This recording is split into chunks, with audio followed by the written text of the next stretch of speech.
Assalamualaikum. My name is Hira Hyder and you are watching Let's Talk. We are going to be continuing our episode from where we left off because, well, let's just say that it's an extremely relatable topic and our guest has such beautiful things to say that we couldn't let her go all that easy. We are talking about how to let go of harmful relations, and in the studio we have Lubna Sajjad. Assalamualaikum. Wa alaikum assalam, Hira, and thank you once again. It is always a pleasure to have you. And well, I've learned so many beautiful things, but I'm going to jump into a question which we left off in the previous episode because I wanted to keep that specifically for this one. That yes, we do unfortunately sometimes make bad choices when we're making friends, or sometimes we do make the right choice and our friends deviate from the right path. And this can be not only just small choices, but really big bad choices which they make. So how do we know that it's time to let go? I mean, Islam is all for taking care of relations and being patient with people, and not exactly, well, it doesn't appreciate severing ties, but when should you know, okay, it's time to let go now? Okay, so Ahlul Bayt has not left us all alone. There is a quotation that we find in the scriptures by Imam Jafar Sadiq alayhi salatu wassalam, that he said that when you are informed of a fellow companion's committing an evil action, go to him or her and tell him, oh, so and so, either refrain from committing this sin or keep away from us, and then avoid him unless he does so.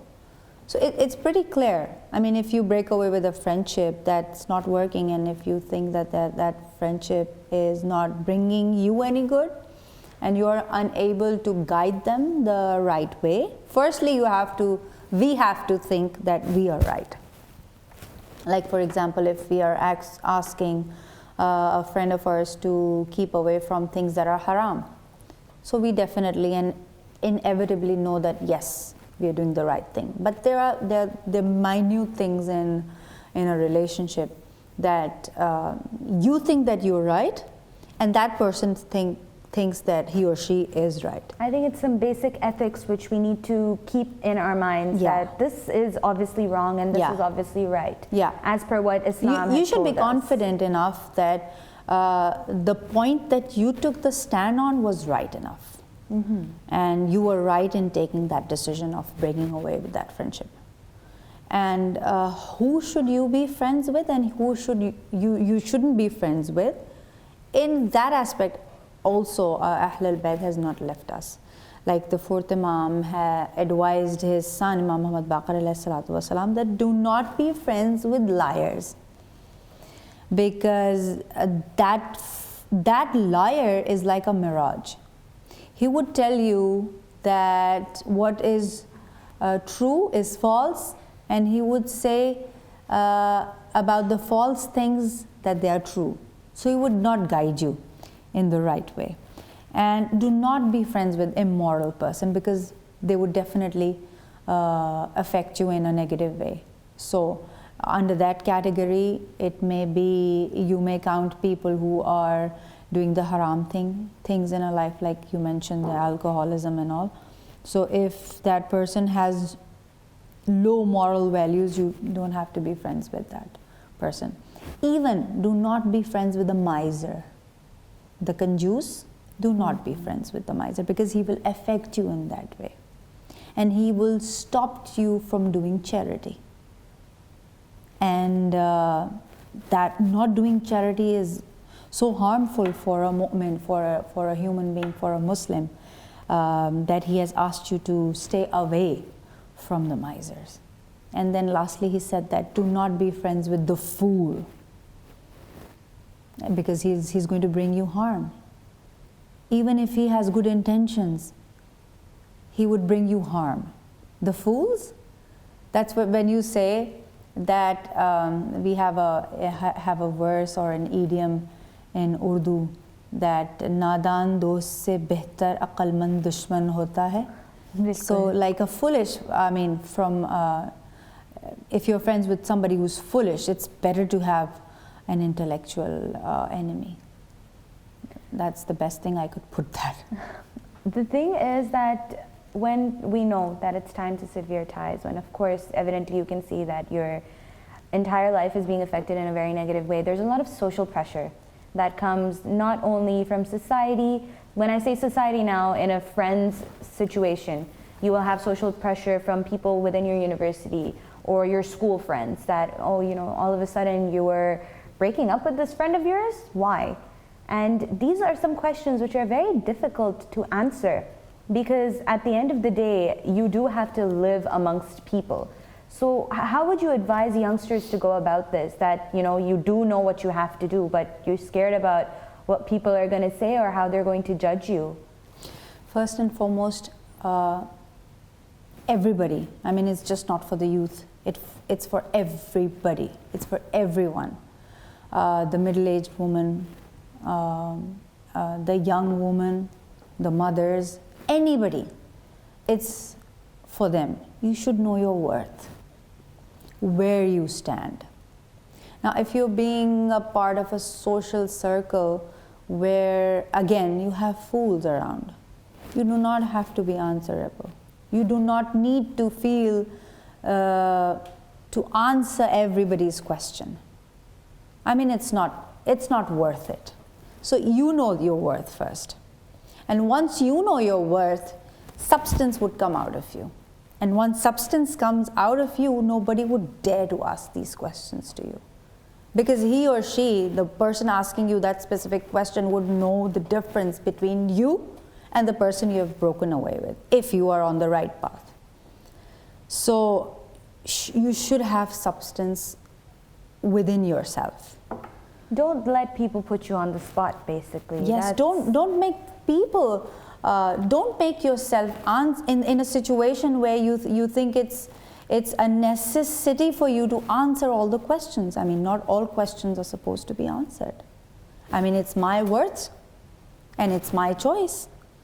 Like we say independence, we say, we talk about freedom of speech, we talk about any other things that the West is actually promoting. So making friends is your personal choice.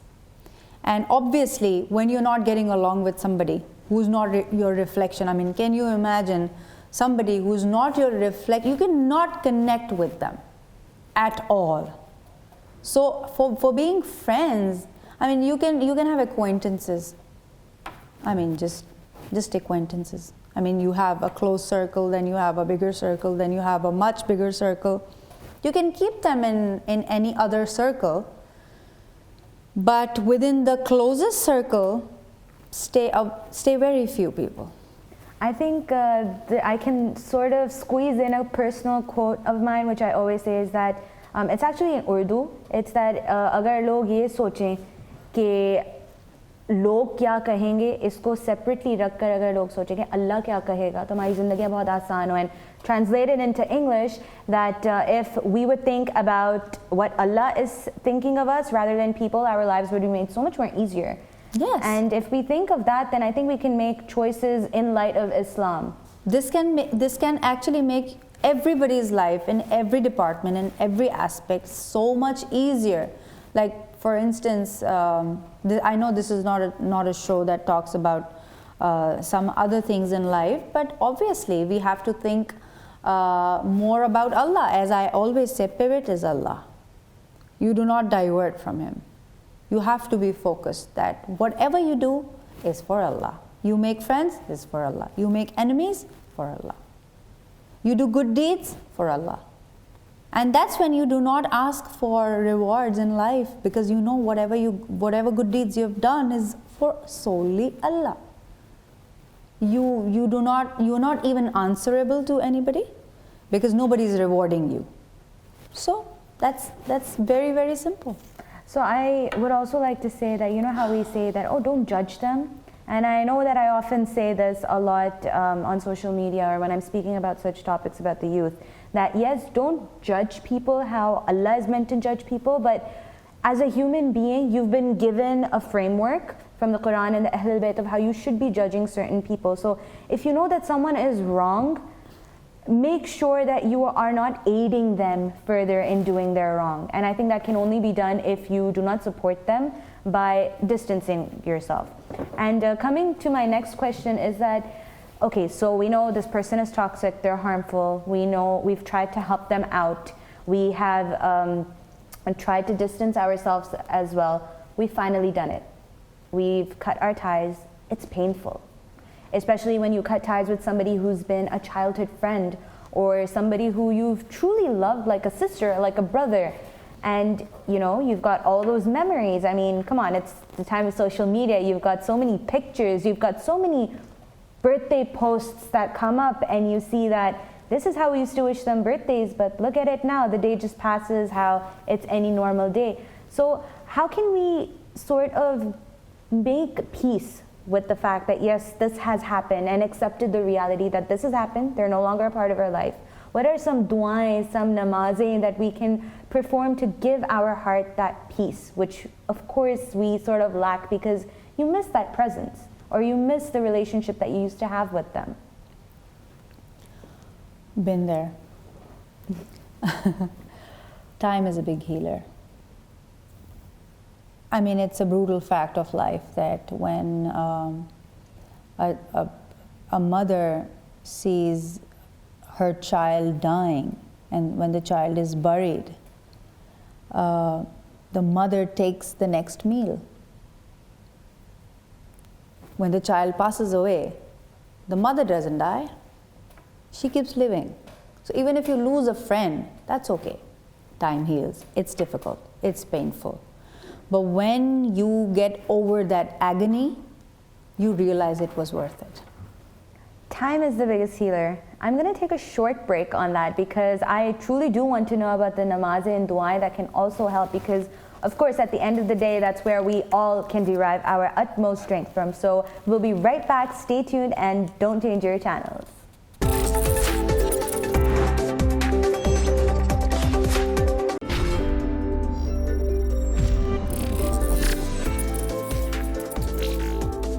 I want to ask you that women empowerment, how is that defined in the Quran? How has Allah said that women are empowered? Allah subhanahu wa ta'ala has granted empowerment to women ever since the messengers have come in.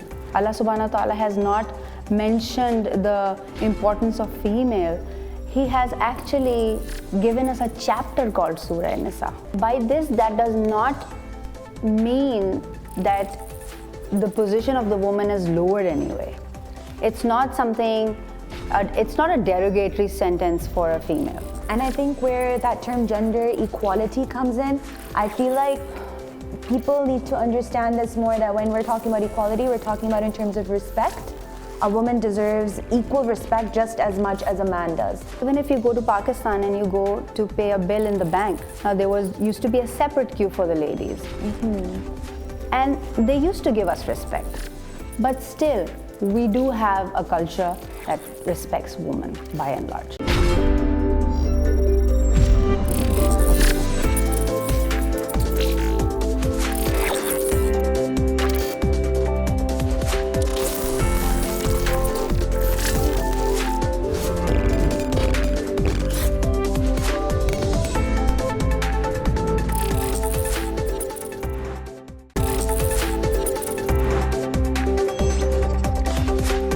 Welcome back from the break. I'm your host Hira Hyder and you were watching Let's Talk. And if you weren't, well, we have just reached a very exciting point. Because exciting, I say it because all of us have had toxic relations in our life, and many of us have luckily sort of parted ways. But apart from time being the greatest healer, as our Zakira Lubna has said, she's got some other tips as well. So let's move on to her and let's see what she's got to say. You were talking about some du'ain or some of those specific amal that you can do to get away with that pain.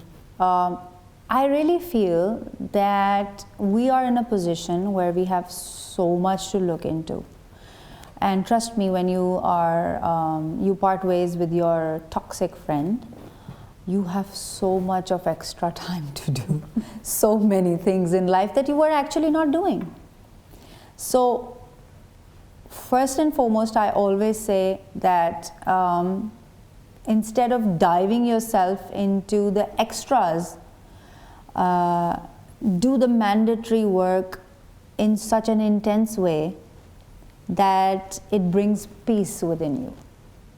Like for example, not all of us can claim that we do our Fajr prayers on time. So when you have that extra time, when you have let go of that toxic person, you should concentrate on your life and you should concentrate on your own self.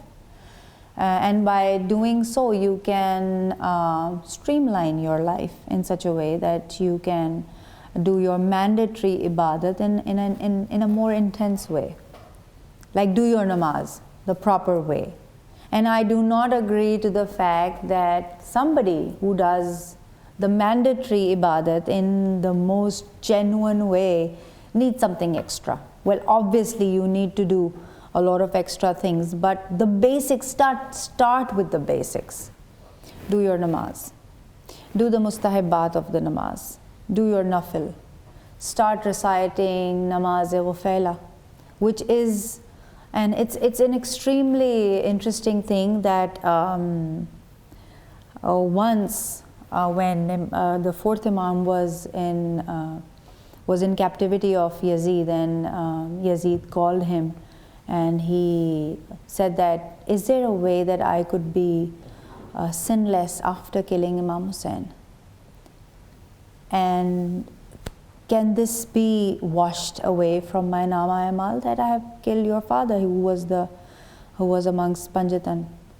And can I be forgiven by Allah subhanahu wa ta'ala? And the fourth Imam said, yes, you can. So he was amazed. He said, really? And the fourth Imam said, yes, you can be, but you have to, to get to that point, and if you want Allah to forgive you, start reciting namaz-e-ghufayla. And do dua in the qunut of namaz-e-ghufayla. So this is such a powerful namaz.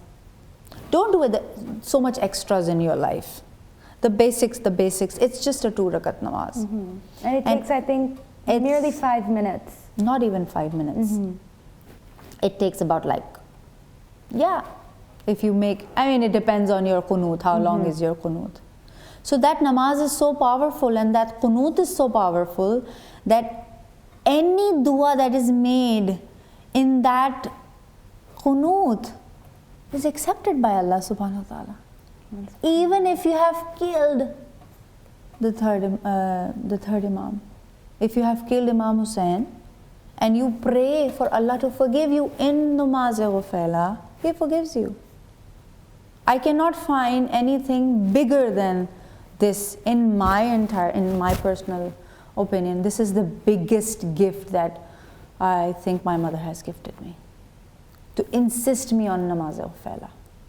And when the fourth Imam went back to the prison where his aunt, Janab Zainab Salamullah was there, she inquired that, what was Yazid asking you, what did he call you for? So the fourth Imam explained him everything. So when he said, when he explained her that he was asking me for any namaz or any dua that would be beneficial for him, so instantly Janab Zainab said, did you tell him? Did you tell him? This was the conversation. As if it's such a big secret. It's such a big thing that she knew that he would have told him about namaz-e-ghufayla. And what did the fourth Imam said? That, Popi Amma, I am the Imam of this time. I have to dispense what I'm being asked for. So I don't think something personally, for me, start off with this namaz and pray in that qunut. And this is such a powerful namaz that it actually changes one's life.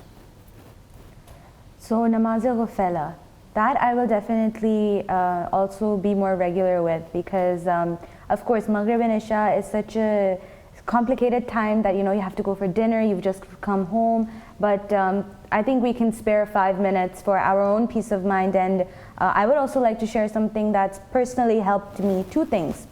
especially when my heart had been very restless. Of course, it's life, you have a lot of things that happen. It's Zaret Ashura and Dua al-Qama, like for 40 days, 40 din. It's an amal, you do a niyat. So read it for 40 days, it'll just take you, 10 minutes, 10 to 15 minutes when you're reading the translation. You need to understand, of course, what you're praying for and what you're reading. That and tahajjud namaz, that works like a miracle. Yeah. Mostly because at that time you know that it's just you and Allah. The traffic between the du'as have lessened as much as it can. So of course dua has the power to make miracles happen.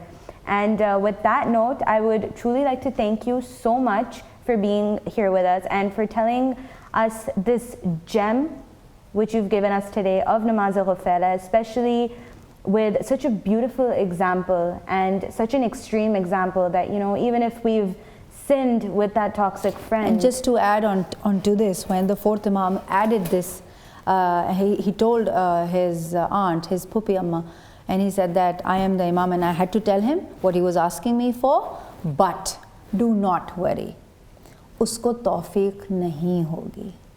So tawfiq is something that we should always ask Allah to give us. Mm-hmm. He would not be moved. So for all of us, even if we do any kind of dua or namaz, tawfiq is the biggest thing. And Allah has given you the power to get away with that friend, and that's also tawfiq. Thank you so much, Dr. Lubna. We will definitely bother you very soon for more advice, for more topics. And as far as toxic friends are concerned, well, you've heard it in both episodes, let them go.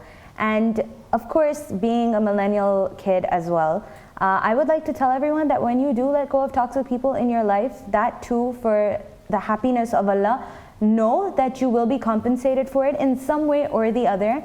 And make sure that when you let a toxic person out of your life, especially on social media, block, delete as much as you can. Delete all your memories with them. There's no point in going back to memories which are going to break your heart and which will make you lose focus on why you've done what you've done. So till the next episode, this is Hira Hyder signing off.